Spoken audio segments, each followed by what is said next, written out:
The first thing I noticed about Maple Ridge Estates was how eerily perfect it all looked. Every lawn was trimmed to identical lengths, mailboxes lined up like soldiers, and houses bore matching shutters in shades of HOA-approved beige. A peaceful place on the surface, but peace can be deceptive, especially when it's patrolled by someone like Karen Dalton. She stood across the street, arms crossed over her pastel cardigan, lips pursed in judgment. I hadn't even stepped out of the moving truck when I felt her eyes slicing through me like a laser level. She didn't wave, didn't smile, just stared. And then she saw it. My car. A 2025 Dodge Charger. Hellcat. Jet black with cherry red accents. Fresh off the lot and still gleaming like obsidian in the sun. The supercharged purr of the engine echoed down the cul-de-sac as I reversed it off the trailer and into my driveway. It wasn't just a car, it was a statement. I had worked 16-hour days for nearly a decade, lived lean, saved harder, and finally cashed in. Karen didn't see hard work. She saw a violation. By the time I unpacked the last box, I found a folded note tucked into my mailbox. The paper smelled faintly of lavender and control. Welcome to Maple Ridge Estates. Per HOA Policy 9.3.1, aftermarket and performance vehicles must be stored in enclosed garages. Vehicles emitting excessive noise are strictly prohibited in common areas. Please comply within 48 hours to avoid fines. Regards, HOA President Karen Dalton. Not a neighborly hello. No offer of help. Just a threat wrapped in bureaucratic politeness. Problem was, my garage wasn't ready. Boxes from the move filled it to the brim. I planned to clear it out by the weekend, but apparently the rules here didn't bend for new arrivals. Or reason. I emailed the HOA to request an extension. No reply. I left a voicemail the next morning. Nothing. That night, a bright orange ticket fluttered on my windshield. $200 fine for non-compliance. I hadn't even finished unpacking my kitchen. 3 days in, I already felt like an invader in my own home. Friday morning, I stepped outside with a mug of coffee, hoping for a fresh start. The sun was just rising. Birds chirped. For a moment, everything seemed normal. Then I saw it. The windshield of my Charger was shattered. A spiderweb of cracks radiating from a heavy impact point. The driver's side was gouged with deep, malicious scratches. Loud, carved into the paint. My side mirror dangled from a twisted hinge, barely clinging on. I dropped the mug. At first, I thought it had to be a random act of vandalism. A bored teen. A petty thief. But Maple Ridge wasn't that kind of neighborhood. It was too tightly wound. Too managed. Then my neighbor, Mr. Ainsley, a wiry retiree who kept to himself, waved me over. He didn't say much, just gestured toward his doorbell cam. The footage was silent, but the image was unmistakable. Karen jogging suit, sunglasses, a garden hoe in her hand. She walked casually up my driveway, glanced around, then swung. Once, twice, 3 times. Deliberate. Focused, not frenzied. It wasn't vandalism. It was a message. I felt my jaw tighten. I marched across the street, phone clutched tight, the video already pulled up. I rang her doorbell and waited. She opened the door slowly, holding a green smoothie, eyes hidden behind her usual oversized sunglasses. You keyed my car, I said, voice low. She took a sip and shrugged. Your car violates community noise, ordinances, and aesthetic harmony. I've sent 3 warnings. You smashed it with a tool. Perhaps you misunderstood, she said smoothly. This community values order. If you can't abide, perhaps Maple Ridge isn't the right fit for you. You're admitting to a crime. Her lips curled into a smirk. You'll find that proving intent in cases like this is difficult, and our HOA legal counsel is very thorough. I stood there, stunned. She wasn't hiding it. She was proud of it. She had power, and she knew exactly how to wield it. That night, as I stared at the wreckage of my dream car under the porch light, something shifted in me. I'd played it polite, patient. I had tried to reason. But some people don't understand civility. Some people only understand consequences. And Karen Dalton was about to learn the difference. I didn't sleep that night. Every time I closed my eyes, I saw her smug smile, heard the hollow clink of her garden hoe cracking against my windshield. She knew exactly what she'd done, and she thought she could get away with it because she was the queen of the HOA throne. But there's something Karen Dalton didn't know about me. I wasn't just some guy with a loud car. Before I settled in Maple Ridge, I spent 11 years in military intelligence, specializing in digital forensics and strategic countermeasures. My job had been exposing corrupt officials and untouchable figures overseas. I could handle one power-drunk, suburban dictator. The key was patience and precision. Saturday morning, I got to work. I started by clearing out the garage, not because I wanted to hide my car, but because I needed her to think I was retreating. I swept, organized, hauled boxes. I even waved at her when she peeked through the blinds. Let her think I'd rolled over. By afternoon, I parked the Charger inside, covered it with a dust cloth, and walked to my home office. Then the real plan began. First, I dove into public records. Karen Dalton's name was on dozens of HOA documents, fines, citations, proposals, amendments. She didn't just enforce the rules. She rewrote them. I cross-referenced everything with county filings and state property law. Turns out, Maple Ridge's HOA had overstepped their bounds more than once. Karen had passed 2 rule changes without quorum votes. She'd also authorized a landscaping contract to her nephew's company at twice the average rate. That was enough to start a case, but I wasn't interested in a courtroom just yet. I wanted her shaken. The next step required a little creativity, using a set of surveillance-grade Wi-Fi cameras I'd kept from my last job. I installed 3 discrete units, one on my porch, one facing the street, and one angled at her driveway. The footage would upload automatically to the cloud, just in case she got handsy again. Then I visited a friend, Benji, who owed me a favor. He ran a mobile detailing company, but had a background in special effects. I handed him a plan, a few $100, and a challenge. Make it convincing. He grinned like I'd offered him a role in a spy movie. Sunday morning, while the neighborhood pretended to garden and jog, I pushed a different car into my driveway, a junker I'd bought from a scrapyard. Same make and model as the Charger, but older and wrecked. Benji went to work, painting it the exact same colors, replicating the scratches, even reattaching a shattered side mirror. It was a perfect crime scene copy. That night, I left the replica car halfway out of the garage, like I was mid-cleanup. I left the garage door open just enough for Karen to peek in. It was bait, and she took it. Monday morning, my porch cam caught her again. She stood there, phone in hand, snapping photos of the car. She wasn't satisfied with damage. She wanted evidence, proof she could use to find me again, or escalate. Her HOA minions would be circling by noon.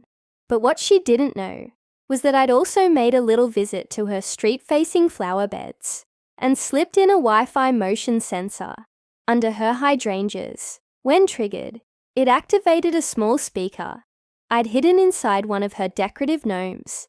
Nothing too loud, just a short, looped clip of a car engine revving, the same sound as my Hellcat's custom exhaust. Tuesday, 4:17 a.m., it played for the first time.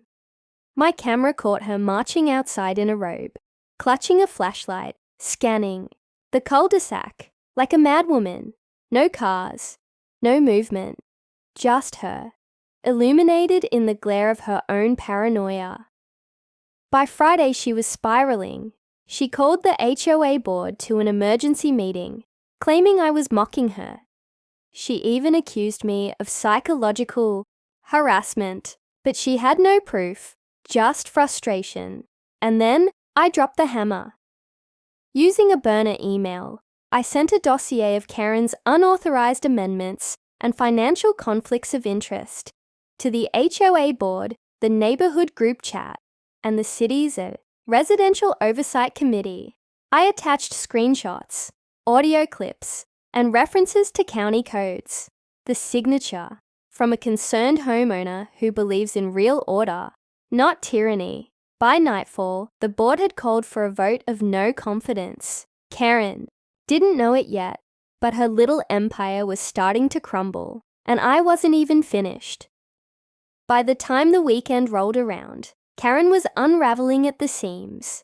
Her perfectly manicured world, where she reigned like a pastel tyrant over fences and garbage bins, was no longer under her control. The whispers had started. Lawn chairs huddled closer at neighborhood barbecues. Mothers exchanged glances at the community playground. Even Mr. Ainsley, who once trembled under her stern gazes, now nodded at me with the faintest smirk when we passed.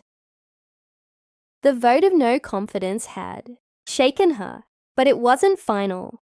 The board scheduled the formal hearing for Tuesday evening at the community center. Until then, Karen clung to her title like it was the only thing holding her up. And that's when she got bold. Monday morning, I stepped out to find my mailbox lying flat.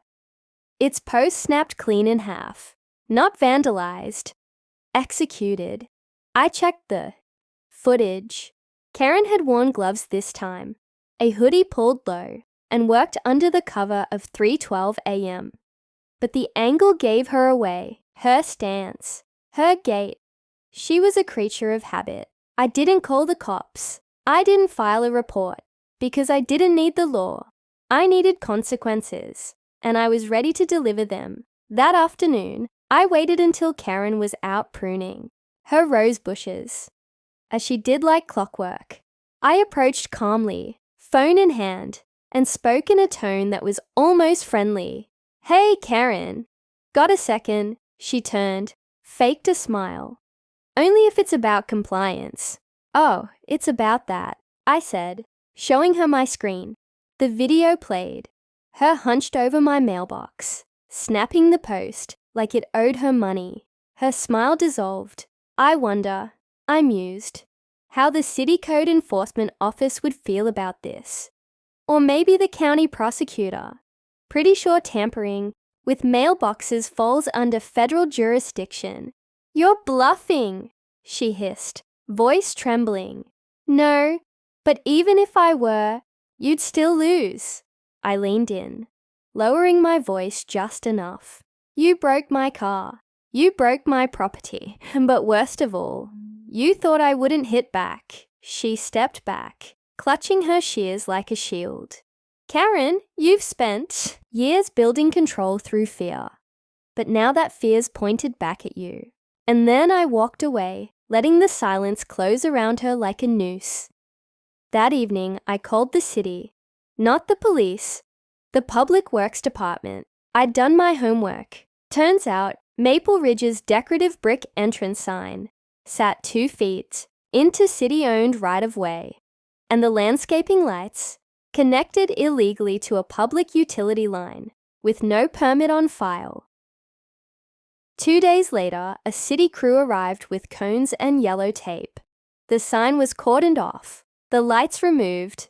Residents drove home that night through a pitch-black entrance, their welcome sign wrapped in caution tape like a crime scene.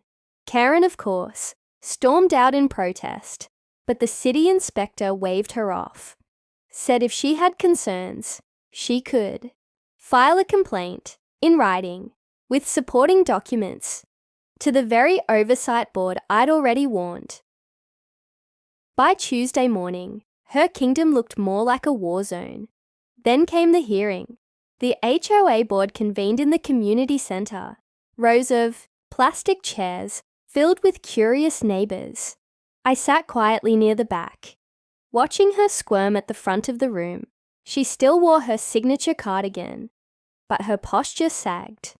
Her hands fidgeted. The board read through the complaints. Overreach, unauthorized amendments, fiscal misconduct, harassment. A projector displayed side-by-side images of the landscaping, contracts, one legitimate, the other twice the cost, with her nephew's name stamped across the invoice. Karen stood to defend herself. "They're attacking me," she cried.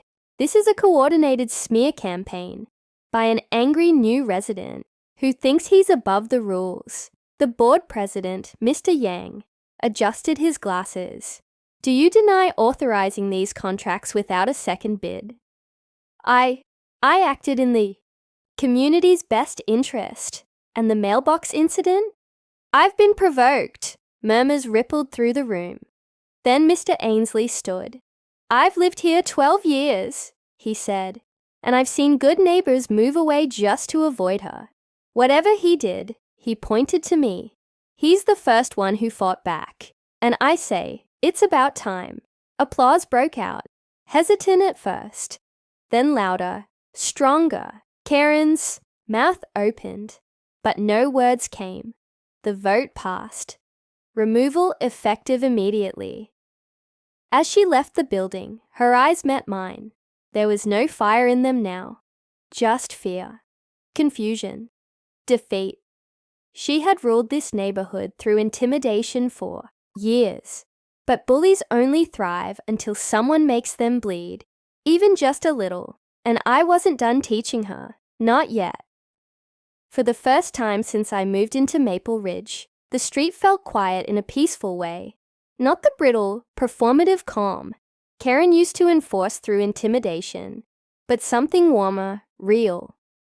Still, I wasn't celebrating. Karen may have been stripped of her title, but power like hers didn't vanish.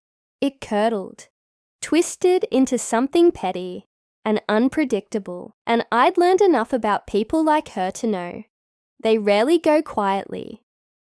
Sure enough, 2 days after the hearing, I received an anonymous complaint in my mailbox. Sloppy printouts of supposed infractions. Overgrown grass by half, an inch. An unauthorized bird feeder. Trash cans too close to the curb. It wasn't official, and it wasn't from the HOA, but the paper stank of Karen's perfume, lilac and spite. She was still trying to claw back control, one forged complaint at a time, so I paid her one final visit, not in person. Through her past, I dug deeper into public databases, into court records from her previous neighborhood. What I found wasn't criminal, but it painted a story. Karen had been president of another HOA 3 towns over. She'd resigned suddenly after a class action threat over misappropriated dues. No charges were filed, but several homeowners claimed she used HOA funds to renovate her backyard, complete with a koi pond and a fire pit that mysteriously matched her current setup, brick for brick.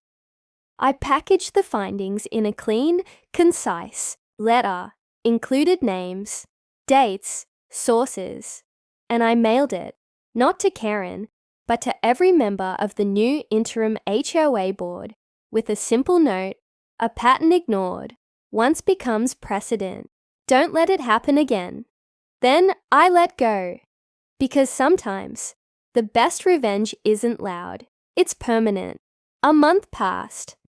The street began to bloom again, in more ways than one. The HOA held its first open-door community meeting ever. New board members, regular residents, even a couple teens showed up to volunteer ideas. Someone suggested a summer block party. someone else, a community garden. I watched it all unfold from a folding chair in the back, smiling quietly. Karen still lived down the street, but her presence had shrunk. She no longer strutted, she skulked. She took down her proud HOA president yard sign. Her calls for violations went unanswered. Word was, she tried to run for the new board and didn't get a single nomination. And me, I finally took the Charger out of the garage. Not the decoy, the real one. Clean, polished, untouched. I revved the engine just once, out of courtesy, and when I pulled it into the sunlight, neighbors didn't glare. They waved. A small boy across the street clapped and pointed. "That car sounds like a dragon," he shouted. I grinned. She sure does. Karen watched from behind her blinds, pale and silent. 2 weeks later, a moving truck pulled into her driveway. No announcement, no farewell, just boxes and silence.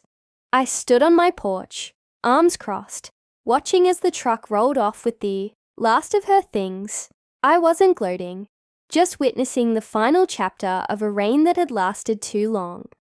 By sunset, her house sat dark and vacant, and the air felt lighter. Later that night, I opened the garage and stood beside the Charger. I ran my hand across its hood, remembering that first sickening crack of metal. Her weapon smashing the thing I'd worked years to afford. But that was the thing about people like Karen. They always thought breaking an object broke the person who owned it. She never understood. My car wasn't just steel and horsepower. It was discipline, patience, persistence. All the things she lacked. In the end, I didn't win by shouting or smashing things back. I won by exposing her, by letting the truth, the one thing she couldn't control, speak louder than her threats. Justice wasn't always dramatic. Sometimes it looked like a slow unraveling, like silence replacing screams, like the thud of a moving box being dropped in a truck, like the roar of an engine rolling freely down a street she no longer ruled. I slid into the driver's seat, turned the key, and let the Charger growl. The war was over, and I had the road all to myself.